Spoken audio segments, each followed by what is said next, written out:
and welcome. My name is Trudy Rondeau, and I'm the chair of the BC First Responders Mental Health Committee.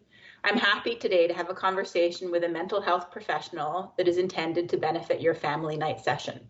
This video can also be watched on its own to help viewers improve their understanding of first responder mental health issues and concerns.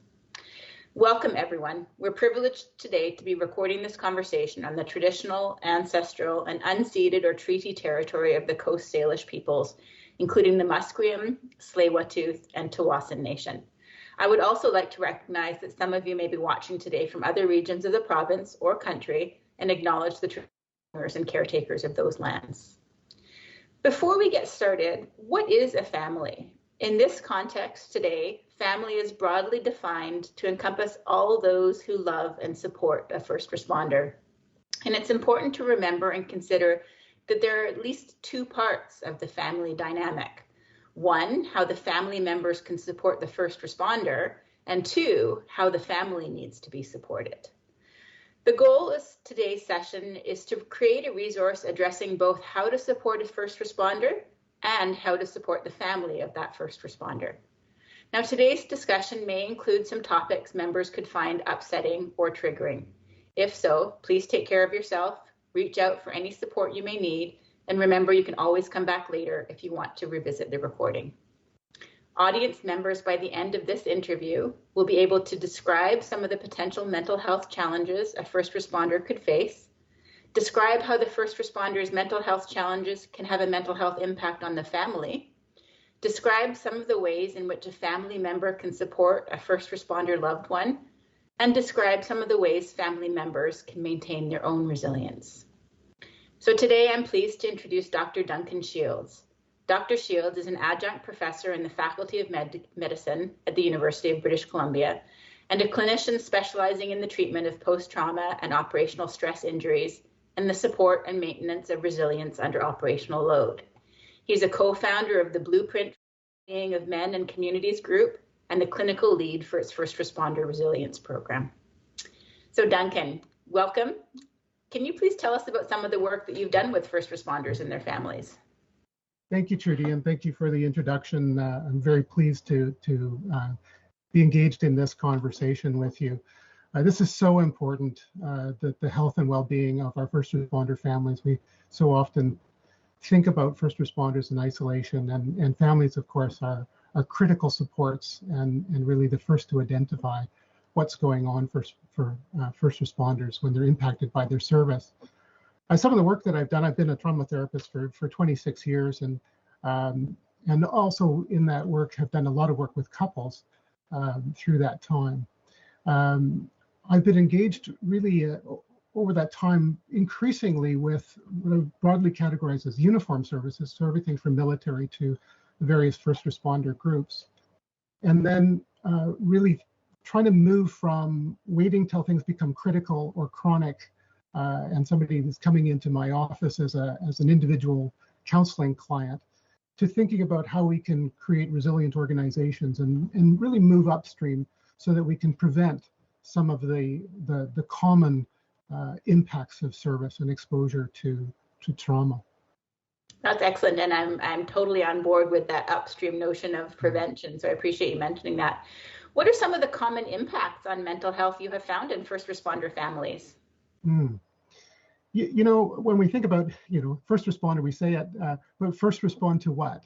And what we've done as a civilian society is we've outsourced really contact with some of the worst of what happens to human beings, the worst of what we do to each other, the worst of what we do to ourselves, to this kind of small group of people in uniform often, but not always, who really have an increased exposure to those events that the rest of us don't have. And so when we think about that, what are they responding to? And think about the family. I mean, you could sort of you break it into two categories. Is the spouse or partner somebody who's also in a first responder role, or are they in a kind of civilian role? So do they share that increased exposure to and a common language and a common experience, or do they have a very, very different experience because they're not in contact with those events. And so when first responders are going back and forth from really contact with the worst of what happens, and then back into the family, and back out into work, and then back into family, they're really negotiating quite a significant shift in how in sort of how they have to comport themselves, what they need to do with their emotional life. And so really during service, very often first responders have to bottle their emotions or put their emotions in the back seat because they won't serve the call. But of course, when they go home, what do they do with those experiences? And so if they continue to contain their emotions, our emotions are also the how we bond to each other. So there's this complexity and this kind of known hazard in first response work that first responders are often not really trained to identify or how to negotiate that change. You asked about the what are some of the common impacts, and really one of the most common impacts is this sense of a shifted normal, that because of exposure to trauma or traumatic events, firefighters introduced me to a saying, "Your worst day is our every day," which I think really captures this shifted normal. And so when you go home and you've been exposed to some of the worst of what happens, your spouse may be walking through the parking lot with your children in the parking lot, whereas you may see a place where a moment's inattention creates a death trap. And so the first responder may be vigilant and scanning for danger and sort of in a kind of hyper arousal mode, in this kind of protective mode, whereas the rest of the family doesn't see any of that danger, and that can cause all sorts of tension and conflict. Can you describe some of the common ways first responders do interact with their families, and why some of these ways may be challenging for family members? Mm-hmm. I think when I talk about that shifted normal, that you have a different experience, or if both parents are in first response or medical roles, that can create very, very different dynamics. But if there is this kind of difference of experience, what do you do with those experiences when you come home? And so some of the interactions that can become problematic is when first responder comes home and still have this sense of needing to protect, and so the sense of vigilance. So they're being overprotective of family and scanning for danger. There's also, what do you do with difficult experiences when you come home? Your partner may want to know about your day, but very often first responders talk about a sense of protection where they don't want to share that, and so they contain it. But that means how do you share what's going on in your day, and what do you do with the emotional kind of the aftermath, or the kind of emotional baggage that comes with exposure? And if you're not sharing it, what do you do with that? How do you communicate that you've just had a really difficult experience? Some of the other interactions that become problematic are when we're kind of inundated by emotional experiences that are upsetting, we may want to withdraw from those. And so coming home, first responders may withdraw from the family because they're overloaded. They may want to numb out an emotional experience. And so there can be turning to alcohol or substances to help kind of numb those experiences. And sometimes, say the anger is the funnel emotion for first responders. Very often it's an emotion, fear and anxiety or disgust, or these are emotions that are kind of suppressed in order to do the work of first responders, but irritation and anger are forward gears. And so they become a funnel emotion to express everything from depression to anxiety to overwhelm. And so first responders can be edgy or irritable with family members, or conversely just disconnected or withdrawn. Interesting. So do you have a recommendation? Should first responders share their daily work experiences with their spouse or partner, or is that too general? Is it more on a case-by-case basis? It's almost like, certainly if both partners are in first responder roles, then sometimes there can be a common experience and common language and a way of kind of negotiating those conversations. But I would say in general, it often doesn't serve the first responder to talk about the details of a call or the details of experience. And it certainly doesn't serve young kids to be hearing about those aspects of life. But then how do you talk about what's been going on? And I think as a rule of thumb, if you think about sharing the view from 10,000 feet, which is sort of doesn't have the graphic details, but it says, well, I attended a car accident and there was a fatality, and then move from that kind of general sketching of the scene from that very sort of higher perspective to really talking about the impact.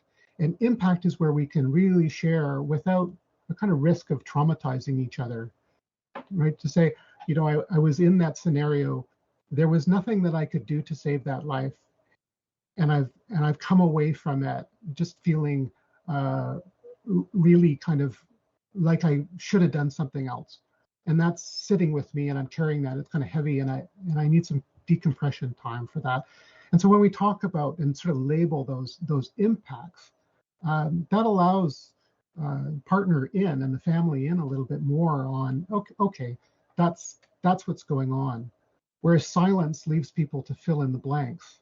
Yeah, I think that's really great advice. So not going into the details of the incident per se, which, you know, may be difficult because it might be top of your mind, but talking about how that experience has made you feel and sharing those feelings with your partner or spouse. Yeah, interesting. Good. What are some of the important factors in building family resilience? You know, if we pause here and say, well, what is resilience? I mean, what is this thing that we're trying to build? And resilience is a term that's sort of bandied about. It's a very popular term right now. But when you look at the literature on resilience, there's very little consensus on it. You know, I like a particular definition of resilience that comes from the Prevail project on domestic violence, and the consensus statement that they came to was that resilience is a dynamic process where kind of environmental factors and social factors and biological factors and psychological factors interact to allow a person to cope with demands in the environment.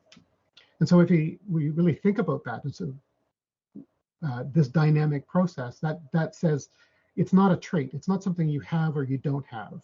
There's no such thing as a resilient individual and then they break and then they're no longer resilient. It's something that's continually shifting and changing, and there are things that can support it. There are things that help you develop it, maintain it, or regain it if your resilience slips. I think of it sometimes as being very much akin to physical fitness. We can be physically fit at a certain time that allows us a capacity, but we can also identify things in the environment or social settings or biological circumstances, illness, and psychological factors, my motivation, that can erode my physical fitness. My physical fitness certainly got eroded at the beginning of the pandemic, right? But there's also things that can help enhance. And so physical fitness is a kind of capacity that's ever shifting, and it's a result of practice. So if you think about resilience as that, it's this kind of ever evolving capacity that can be eroded, it can be developed, it can be maintained, but it's also the result of practice. So if you think about that as a sort of definition of resilience, and then think about, so how do we support, what is family resilience? Well, it's this kind of emerging capacity to cope with demands, and it can be degraded by certain things, by really difficult calls, by loss of access to resources. The kids can't go to sports, and so they're confined in the house, or school is canceled, and the parents are scrambling. So all of these things shift demand and shift our capacity to really respond to and cope well with it. So if we think about that, and we think about if we want to have resilient families, we actually need to be strategic about it. We need to recognize that what are the early warning signs? What are the things that will degrade the resilience of the family, the ability to cope and sort of pivot and respond to the stresses of life? And what are the things that really help enhance it? And our ability to communicate with each other, our ability to play together, our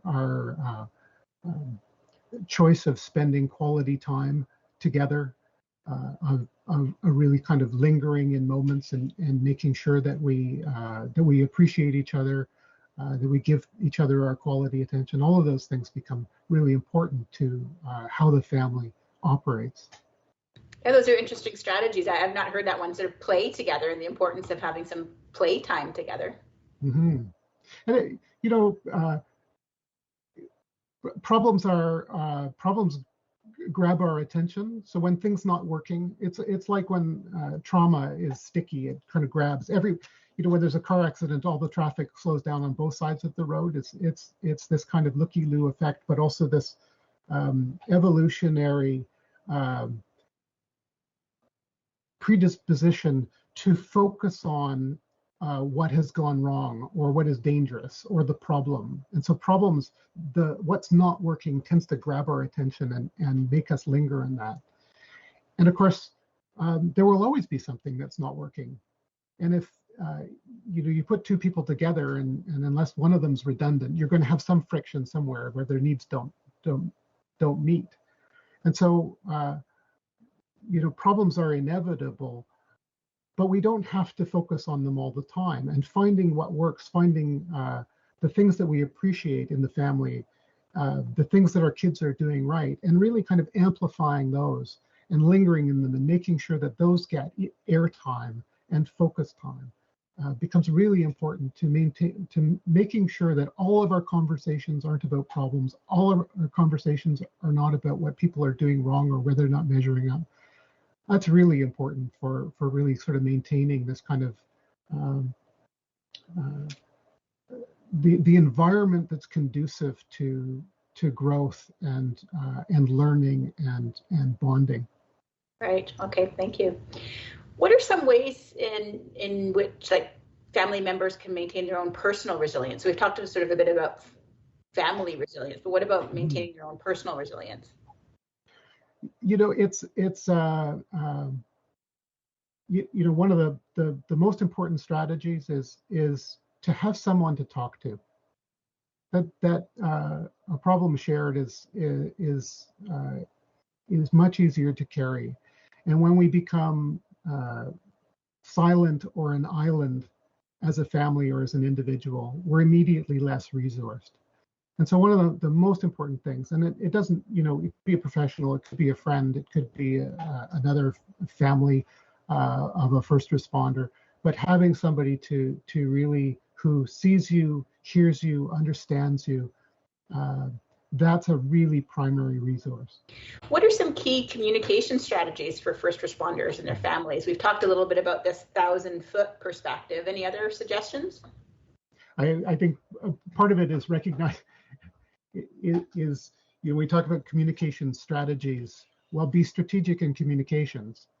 And part of that is recognizing that we're always communicating, that silence is probably the loudest form of communicating possible when we're talking about our loved ones. And part of that, when we think about communication, first responders who are using radios understand immediately that when you have an intention that you're going to broadcast, there's always interference out there. But when we talk face to face, we often abandon that. We assume that there's no interference, that our intentions are going to immediately be received intact and coherent and have the impact exactly as we intend them to be. But of course, there's all sorts of interference or translation. Even if we put a gender difference of male, female, in between my intentions, and I encode it in a certain way, but it goes through a kind of gender filter of, being male.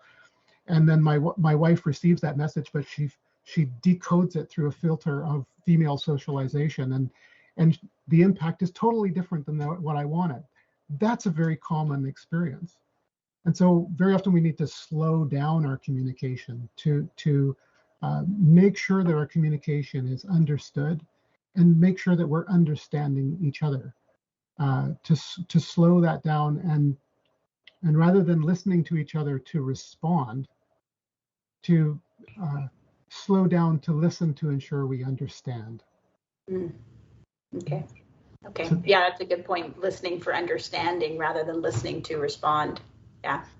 That often means that rather than thinking about my response or thinking about how I'm going to defend myself because we're in conflict, to slow down and really get curious. I say that we use a CPR model in some of our training. Get curious, paraphrase what you've heard in terms of the emotion and the content, and do that in an environment of respect, and refrain from taking the conversation back to your response. And so it's kind of like, you get curious, you lean forward, say, okay, let me check it out. Counselors are made fun of because we parrot, well, what I hear you say is, but you can do it really naturally of just like, okay, so let me get this straight. So when I didn't call and you didn't know where I was, that made you really worried and upset. And then when you found out that I was just delaying or something, you felt disrespected. Did I get that right? Did I get that was your experience? So that we can then go from, very often our intentions have impacts on our partners or on family members that we didn't intend. And we can own we have to own our intention, but we don't always have to own the impact. We say, wow, I really didn't mean to make you feel that way. I hear that really landed wrong. And most of the time in families, we don't want to make each other feel badly. We don't want to have that kind of miscommunication. We want to be good partners for each other.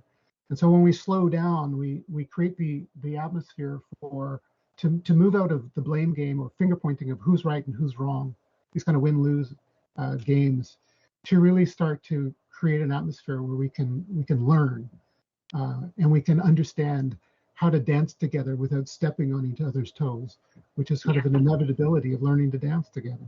Right. Nice visual. Okay. Next question is sort of two-part. So what are some ways in which the first responders can support their families? And then what are some ways in which the families can support the first responder? One of the things that I suggest is that you look at this, that kind of support, and the known hazard, to say it's kind of a known hazard of first response work, that causes difficulty, and very often the family are ground zero. They're the place where problems show up first, right? It's a safe environment, and so the guard can be let down.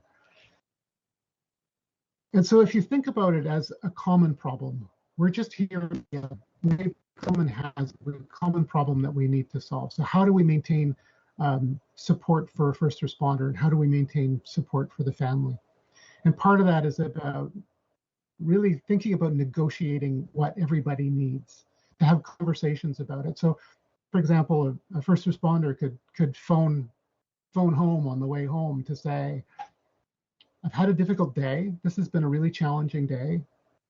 I might need a bit of decompression time before spending time with the kids, right? So just a heads up that this is happening. Or the spouse at home can phone and say, wow, it's been a crazy day. I'm overwhelmed. I've kind of had it. The kids have been orangutans or whatever. And so you're coming into a bit of a circus, right? Just a heads up, so that we can really kind of sort of negotiate what we need and ask for what we need, and see that as a not a problem with each other, but a problem that we both share that we need to solve. So it's kind of like we think about it. Are you the problem or am I the problem? But if we can think about this is this problem that we have together, and it's over here, and we can sort of align together that we've got this common problem that we're trying to solve to create win-win solutions for each other. Yeah, I like that way of looking at it. Rather than each having our own individual problems, we as this family unit have this problem, and how can we together tackle this problem? It's nice, and it's a cohesive image, that one. We think about, we're so good at negotiating win-lose. Somebody wins and somebody loses the argument. And I say, well, in couples, and in couples in particular, there's no such thing as a win-lose. You either both win or you both lose. If I win and my wife loses, I lose.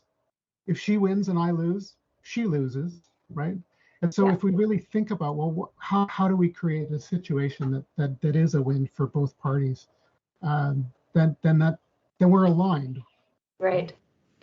When should family members look at seeking support for their first responder?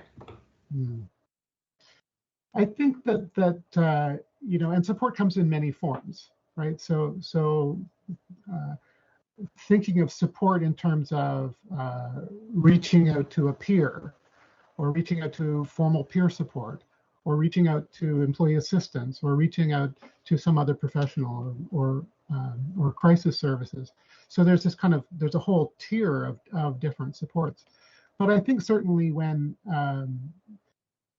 there's changes that you see that you can't account for, when there's changes that are happening that are disruptive to the family, when somebody's having difficulty sleeping, having night terrors or nightmares, somebody's with having difficulty concentrating, and that's really clear. They seem distracted and disconnected.